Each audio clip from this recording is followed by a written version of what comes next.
With me is Dan Feibus, the owner and the creator and the idea man and the owner, everything, of Vidalia Mills in the United States, the brand new mill, which all of you have heard about. Probably none of you or very few of you had a chance to speak to Dan. So this is our opportunity to introduce Dan to you. And Dan, good morning. How are you? Or good afternoon. Morning, Andrew. How are you? I'm fine. One second, I made a little tiny error here. How's your Saturday or Sunday? It's remarkably like my Monday or my Friday right now. But, home as well as like everybody else. yeah, I'm trapped here with my executive assistant Rumsfeld. I see. The Weimaraner, yeah. And what's going on? Tell us first of all a little bit about yourself. Tell us about your background, and your career, and stuff like that. Sure. Basically, I come out of the textile industry. I was one of the leads in building the Zaga plant in the United States, which is a sales yarn and spinning operation.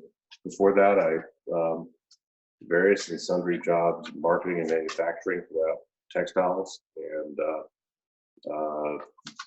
basically wanted to build a denim mill, and was able to put together a team of people and organize the financing and get that done over the last few years. It's amazing. So many people have failed, and you're going to do something really wonderful. And tell us about the salvage business that you envision, because you did something remarkable. You got the old cone looms. Well, I mean, I have to give credit to the folks, some of the key people on our team who did that. But we were fortunate enough to be able to acquire the draper looms from the White Oak facility in Greensboro that a lot of denim aficionados are have sort of a mystical bond with. So we were able to get those and install them, and now we're making salvage denim in the United States, which feels like the right thing to do. That's great. And do you plan to also make wide width denim as well? Yes, we have the newest generation of rapier looms, which are very precise, and they're piquants. And we have we plan to make a wide goods as well. Our focus is really on value added denims and on basically filling in for quick response to this part of the market. So we want to provide value to customers. That's great. And you also have a big spinning factory. I mean, a big part of your business is spinning, is yarn sales. Well, a big part of our business is spinning, but by U.S. standards, we don't have a big spinning facility. We're a specialty. You know, to make good denim, you have to be a specialty spinner. You have to understand things like core spinning. You have to understand blends. You have to understand cotton selection, etc. And so we have always focused on that. So yeah, we're doing some very inventive things in spinning across a couple of platforms. We're working on developing some yarns and adding some value both for denims and woven goods, but also for knits. And you're only using E3 cotton. We are only using E3 cotton. We feel that the E3 story is unique in terms of its sustainability and in terms of its value, both for the U.S. farmer and for the consumer. So we're very excited about that. So we really think it's a great story. So as a mill and who's adopted E3, what is it that's so compelling about E3 that made you do that compared to other choices that you had?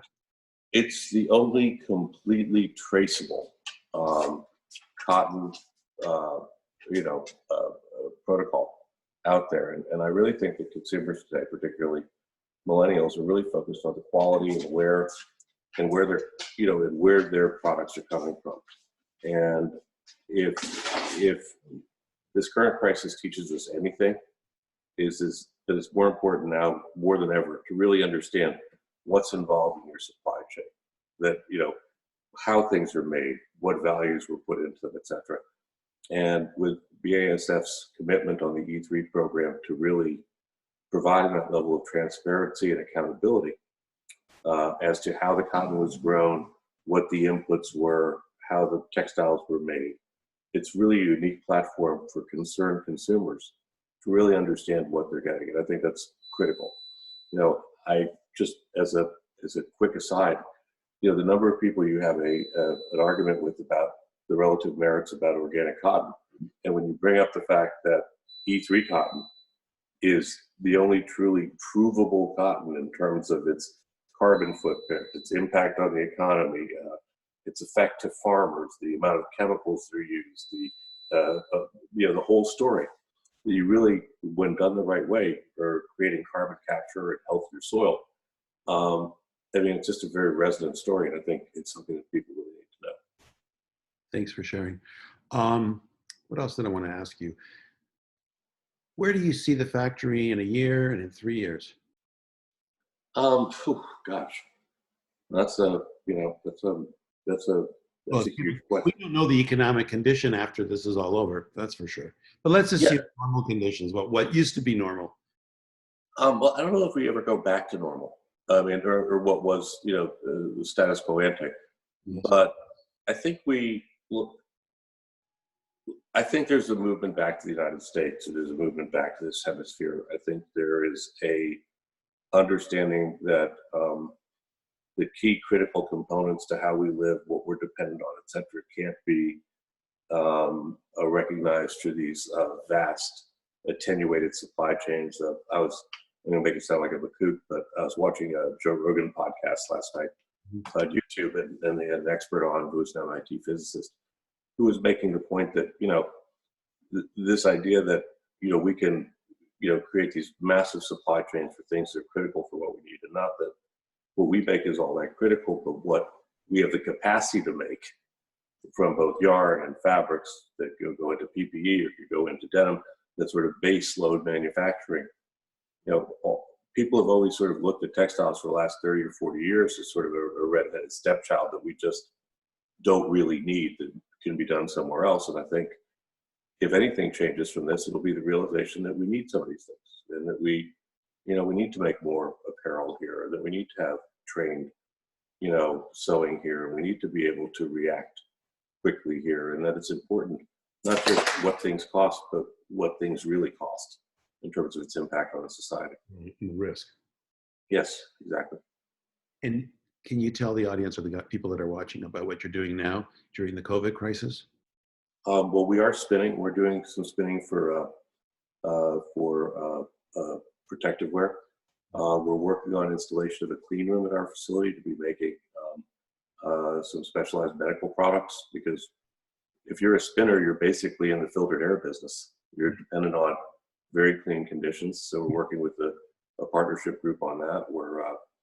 We've been fortunate. We haven't laid anyone off, which is very proud of. We're trying to be of service to our local community and to our great associates. So, we're just trying to get through it one day at a time. Dan, that's really great. Thank you. Thank you so much for taking your Sunday and spending a few minutes with us. I think everybody who has a chance to meet you online here with Kingpins 24 is going to be really happy, and maybe you'll hear from some people. Thank you. Thanks, Andrew. All the best. Have a good day. Bye. Cheers. Bye.